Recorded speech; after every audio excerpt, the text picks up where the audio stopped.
እወድሃለሁ። ዝም ብዬ ሳገኝ እበላለሁ፣ ሳታ ደግሞ ተጠምዝዤ እተኛለሁ። በቃ እንደነበሩ እንደዚህ ነው የምኖረው ማለት ነው። አሲር ያፈቅርሻል ነው ያለችኝ። እኔ ምን ላደርግለት ነው የሚያፈቅረኝ? እኔ እኮ የዝራን ፍቅር ተቀበል ሰክረው ጭራሽ የመጣ አልታዩትም እንዴ? አሲር በስተ መጨረሻ ተስፋ ቆረጠ። ህይወት በቃኝ እንደማለት ይሆናል። ፈጣሪውም ማማረር ጀምሯል። በእርግጥ ሀና ያደረገችው ነገር በጣም ትክክል አይደለም። በአንድ ጎን ደግሞ ሀና ደስ ብሏታል። አዝራ ራስ ወዳድና የሀብታም ልጅ ምንም ጠይቆ የሚያገኝ ስላፈቀረች መሰለኝ ደስ ያላት። በእርግጥ ይሄ ፍቅር ምንም ቢሆን የሚዘልቅ አይመስልም። 12ታችን አንድ ሚስት አግብተን እሷ ትስቃለች፣ እኛ ተጨንቀን አለገጣሚ። ነገሩ እንደዚህ ነው። ሰላም ሰላም የቻናሌ ቤተሰቦች፣ ቻናሌን ላይክ ሰብስክራይብ በማድረግ ቤተሰብ ሆኖ ሀና አሁን ላይ አዝራ እንኳ በደንብ ፍቅሩን ያልገለጸላት እንደገና ደግሞ እርግጠኛ ያልተሆነ ነገር ነው።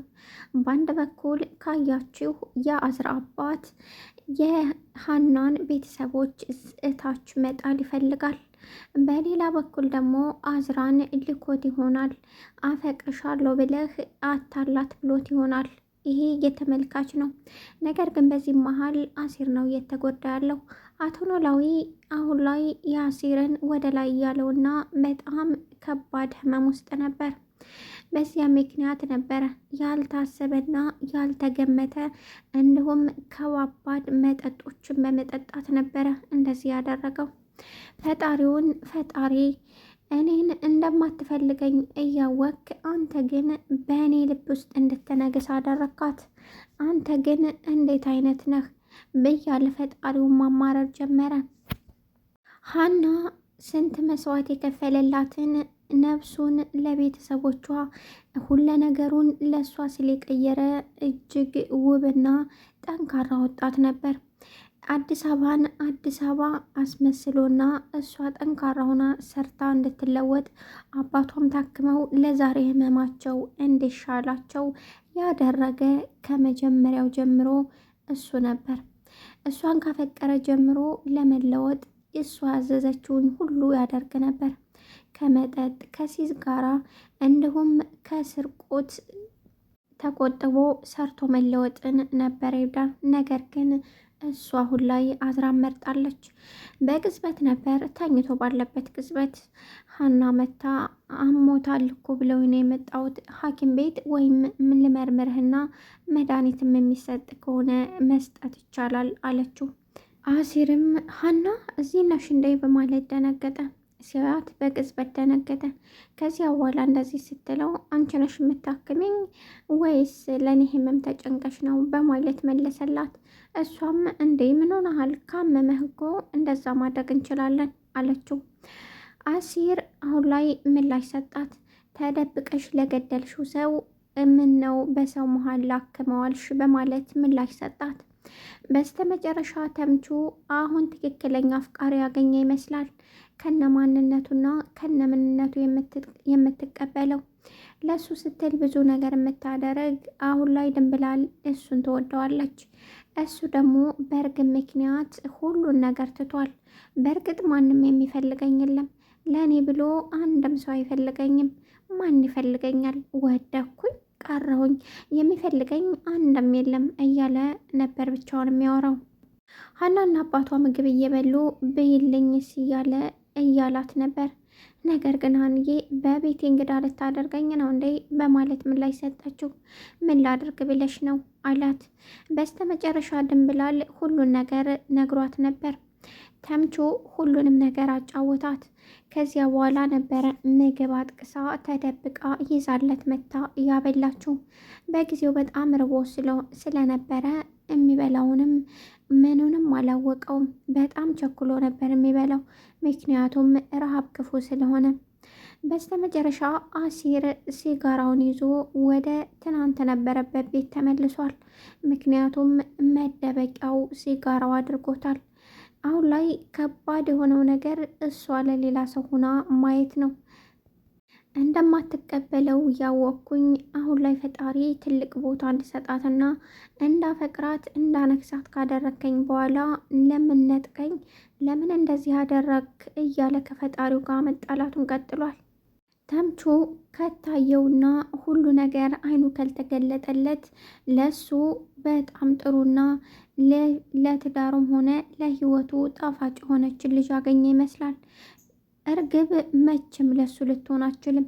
ሀብቱን እንጂ እሱን ፈልገው አይደለም የመጣችው። ከዚህ በፊት ምን እንዳለችው ሁላችንም እናውቃለን። በጊዜው ገላህን ታጠብና ከዚያ በኋላ ራስን ካጸዳ በኋላ ነው መፈለግ ያለብህ አለችው። ነገር ግን ምንም አይነት ገላው ሽታ እንደሸተታትና ምንም እንደተሰማት ፈቅዳ ምን ብላ ነበር ከሱ ጋር የሆነችው። ነገር ግን በስተኋላ ምንም አይነት ገንዘብ የለኝም፣ ጎዳና ነው የምኖረው ሲላት ነበር። መጀመሪያ ህይወትን አስተካክል፣ እንደውም ገላህን፣ ይሄ የሚሸተውን ገላህን ታጠብ በማለት የነገረችው። እሱም በዛ ምክንያት ነው ልቡ የተሰበረው። ምን እያልሽ ነው አላት። እንዴ እየሰማኸው እኮ ነው፣ እንዳትከተለኝ አለችው። ነገር ግን አሁን እሱ ቢያስተውልና ብዙ ነገር ማድረግ ቢችል ደንብላል ለሱ በጣም ትልቅ ፍቅር ያገኘ ይመስላል። ይሄ የኔ አመለካከት ነው። እናንተስ ምን ትላላችሁ?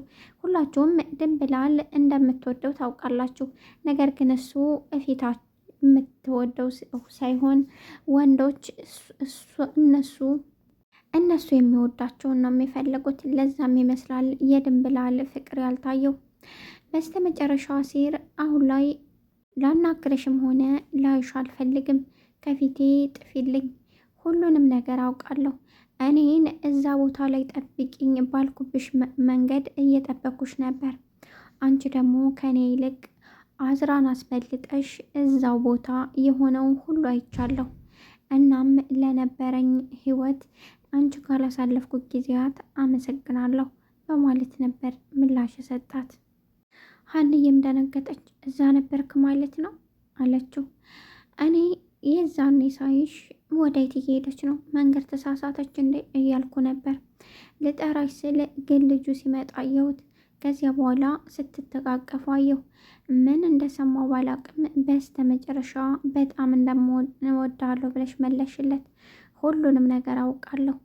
አንቺ በእርግጥም ደሃና ሌባ፣ ድሮ ሌባ የነበረ ሰው እንደማትፈልጊ ምንም ጥርጥር የለውም። ለዛ ነው እንጂ ሌላ ምንም አይደለም። ብቻ አንቺ ደስተኛ ሆነሽ እንድትኖሪ ነው የምፈልገው። ደስ የሚል ህይወት ይስጥሽ በማለት ምላሽ ሰጣት። በዚያ ምክንያት በጣም ተደናገጠች ሀንዬ። የወሰነችው ውሳኔ ትክክል እንዳልሆነና ያደረገችውም ድርጊት የችኩል እንደሆነ ገባት። ነገር ግን ውሃ ከተቀዳ አይፈስም። አሁን ለአዝራ እሽ ብለዋለች። በስተ መጨረሻ ትምህርት ተከፈተና ሄደች። አዝራንም ማናገር አልፈለገችም። ማሰልሰል የፈለገችው አሁን ላይ አሲር ነው። አሲር የተናገራት ከዚህም በፊት ተናገረኝ ብላ ሂዳ አባቷ ላይ አልቅሳለች።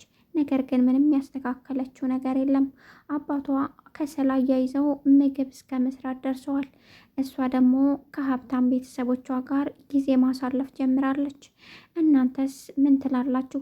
እኔ የሀና ድርጊት ምንም እያማረኝ አይደለም። አንድ ስንት ሆኖ ያሳደጋትን አባትታ ሌላ ጋር እንደዚህ መሆኗ ትክክል ነው ብዬ አላምንም። እናንተ ምን ትላላችሁ? ላይክ፣ ሰብስክራይብ በማድረግ ቤተሰብ የሆኑ ለነበረ ቆይታ አመሰግናለሁ።